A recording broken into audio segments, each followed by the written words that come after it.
തമ്പനയിൽ കണ്ടപ്പോൾ മനസ്സിലായി കാണും നമ്മളെ യാത്ര ഇന്ന് എങ്ങോട്ടാന്ന്. നമ്മൾ പളനിയിലേക്ക് പോവാണ് കേട്ടോ. എന്നെ കെട്ടിക്കൊണ്ട് വന്ന ടൈം മുതൽ ഏട്ടൻ പറയുമായിരുന്നു പളനി പോകണമെന്ന്. കുഞ്ഞുനാൾ മുതലാണ്ട് ഒരു കുടുക്കയൊക്കെ ശേഖരിച്ച് വെച്ചിട്ടുണ്ട് പളനി പോകാനായിട്ട്. അങ്ങനെ അതിനുള്ള സമയം ഇപ്പോഴാണ് ഗായ്സ് ആയിട്ടുള്ളത്. അങ്ങനെ ഞാൻ ചപ്പാത്തി ചുട്ടുകൊണ്ട് നിന്നപ്പോഴത്തേക്കും ഏട്ടൻ എന്നെ ഹെൽപ്പ് ചെയ്യാമെന്ന് പറഞ്ഞു. പുള്ളിക്കാരൻ ചപ്പാത്തി ചുടാനായിട്ടുള്ള പരിപാടിയൊക്കെ ആയിരുന്നു. അങ്ങനെ ഞാൻ പോയി കുടുക്ക പൊട്ടിച്ചു. ഞാനും ഏട്ടനും മോളും കൂടെ തന്നെയാണ് കേട്ടോ കുടുക്ക പൊട്ടിച്ചത്. ഏട്ടൻ്റെ ശേഖരണ കുടുക്കയാണ്. അത്യാവശ്യം പൈസയൊക്കെ ഉണ്ടായിരുന്നു, പക്ഷേ കൂടുതലും ചില്ലറയായിരുന്നു കേട്ടോ. അങ്ങനെ 2-3 കിഴിയായിട്ട് നമ്മളത് ചില്ലറ പൈസയൊക്കെ എടുത്ത് കെട്ടി വെച്ചു. നമുക്ക് അവിടെ ചെന്നിട്ട് അവിടുത്തെ വഞ്ചിയിൽ ഇടാനായിട്ട്.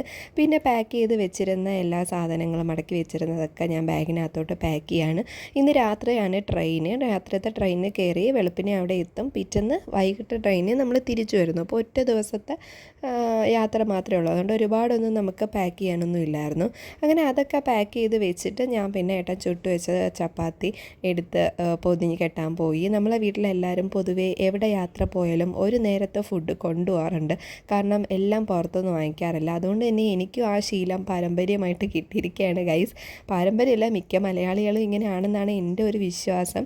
അപ്പോൾ അങ്ങനെയുള്ളവർ എന്തായാലും കമൻറ്റ് ചെയ്യണം കേട്ടോ. നമ്മൾ വീട്ടിൽ നിന്ന് ഫുഡ് കൊണ്ടുവന്നു. അപ്പോൾ ഞാൻ കുറച്ച് സ്നാക്സൊക്കെ വാങ്ങിച്ചു.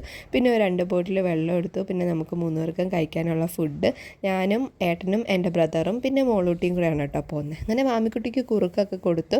നമ്മളൊരു 7-7:15 ആയപ്പോഴത്തേക്ക് റെഡിയായി. നല്ല മഴയുണ്ട് തന്നെ. മാമിക്കുട്ടിക്ക് ഞാൻ ജാക്കറ്റൊക്കെ ഇട്ട് കൊടുത്തു.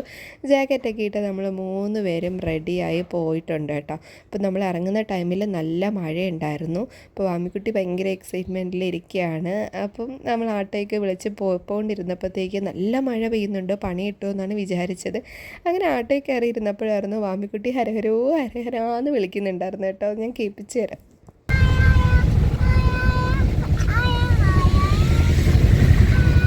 ഒരിക്കലും ഏട്ടൻ്റെ അപ്പ ഇങ്ങനെ കാവടി എടുക്കുന്ന ടൈമിൽ മുരുകൻ്റെ മന്ത്രമാണെന്നൊക്കെ പറഞ്ഞ് ഇങ്ങനെ ഹരഹര പറഞ്ഞു കൊടുത്തപ്പോഴത്തേക്കും പുള്ളിക്കാരി അതിപ്പോഴും ഓർത്ത് വെച്ച് പറയുന്നുണ്ട് കേട്ടോ. അങ്ങനെ റെയിൽവേ സ്റ്റേഷനിൽ എത്തിയപ്പോഴത്തേക്ക് എന്തായാലും മഴയൊക്കെ അങ്ങ് മാറിയിട്ടുണ്ട്. അങ്ങനെ നമ്മൾ ട്രെയിനൊക്കെ വെയിറ്റ് ചെയ്തിരിക്കുകയാണ്. അപ്പോഴത്തേക്കും നമ്മുടെ അനിയൻകുട്ടൻ വന്നിട്ടുണ്ട്. അവൻ കൃത്യ ടൈമിനാണ് എത്തിയത് കേട്ടോ. പക്ഷേ എല്ലാവരും എത്തിയെങ്കിലും നമ്മുടെ ട്രെയിനാണ് ലേറ്റായത് ഗായ്സ്. 9 മണിക്ക് വരാനുള്ള ട്രെയിൻ ഒരു 10 മണിയായി. അപ്പോൾ നമ്മൾ ഇനിയിപ്പോൾ നാളെ അവിടെ എത്താനും ഒരുപാട് ലേറ്റ് ആവുമെന്നാണ് തോന്നുന്നത്.